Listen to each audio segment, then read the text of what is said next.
All right, guys, we're here. This might be the first great film of 2023.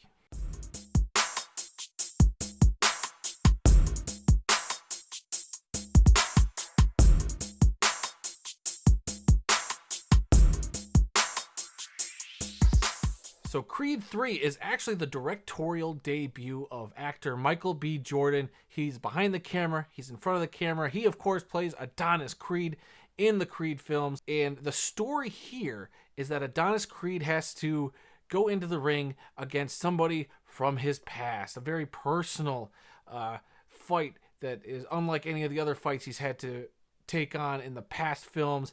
And what I really enjoyed about this film is that a lot of the drama, some of the best parts of the film actually don't take place inside the ring. I think the story itself overall, which is Adonis meeting somebody from his past who had been in jail for 18 years, and that would be Dame Anderson, played by the one and only Jonathan Majors, who was just in Ant-Man and the Wasp: Quantumania as Kang. He has been having a great year. This dude is one of the best actors on the planet. He has quickly climbed to the top of my list of favorite actors that I'm going to go see whatever role he's in now. Jonathan Majors absolutely kills it in this movie as the antagonist, brings a level of realism and just gives a good weight to this story that, you know, doesn't make it feel too outlandish.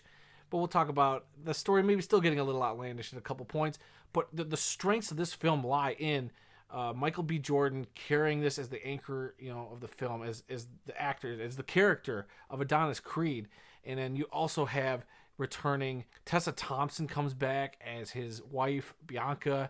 And then now they have a daughter played by Mila Davis-Kent, who plays Amara Creed. She's great. She's a deaf character in the film, deaf actress. And all the sign language and stuff that goes into it, you know, I thought was really well done. I was really into that story. And all the heart and the emotion in this film works completely. They really wanted a more grounded Creed film that where all the drama happening outside of the ring affected eventually what would happen in the ring. And that's where you get the conflict between Adonis and Dame. And, you know, they grew up together. They were like brothers. Then Dame went to jail for 18 years, and he saw Creed essentially live the life that he wanted to live. And so there's a little bit of bad blood, a little bit of jealousy, but then there's also a bit of Adonis trying to atone for maybe something he did wrong in to get Dame put in prison. So there's a lot there for them to play with, and I think a lot of it works. Some of the stuff that doesn't really work and that gets a little outlandish does feel like some of the and I don't want to get too spoilery, but there are some stuff with, you know, getting Dame into the boxing ring. There's some stuff around there. I'm like, is that how the boxing federation or boxing league works? Like, is that how easy it could be for a person to just get into the boxing ring against a world champion? And if that's the case, then, you know, maybe they did it right. But it just felt like there's a lot of, like, you have to suspend your disbelief a little bit to get to some of those points.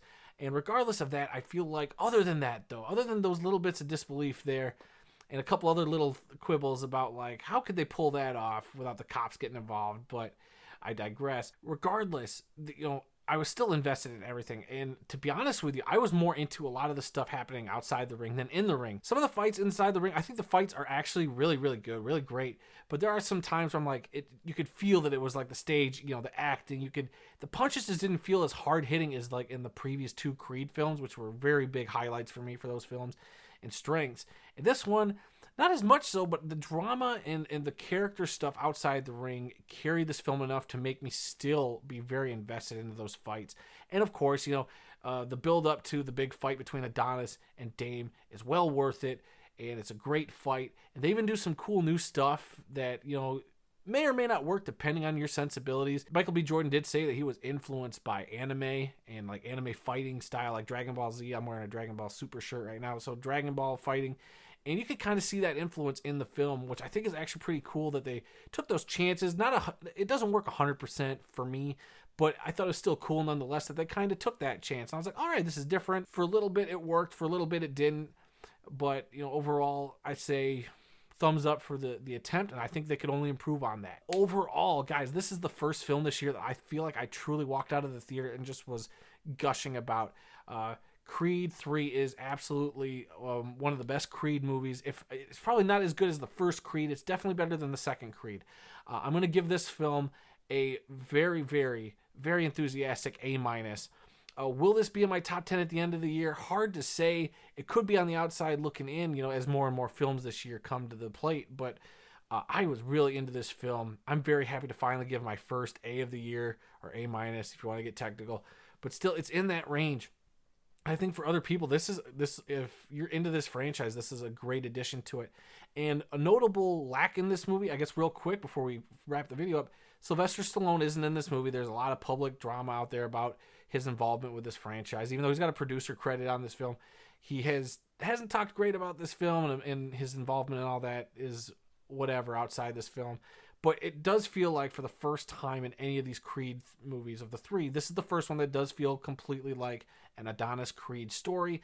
Because, I almost forgot that Rocky was ever even involved in Creed's life. I mean, they mentioned him a couple times, but it didn't feel like the story had to at some point get back to Rocky, which I liked, actually. I liked that they could kind of finally fully separate themselves from Rocky, because I am fully invested in the Creed family. Between Adonis, Bianca, and their daughter, I loved their dynamic, and I'm very curious to see where they could go going forward. So bring me Creed 4. What do you guys think? Have you seen Creed 3 yet? What are your thoughts on the Creed franchise, the Rocky franchise? Let me know down in the comments below. And guys, if you could also please hit that like button, hit the subscribe button, hit the little bell notification to be notified whenever I drop new videos. And until next time, guys, again, this is a packed month. There might even be a second review this weekend. Until then, guys, I'll be seeing you.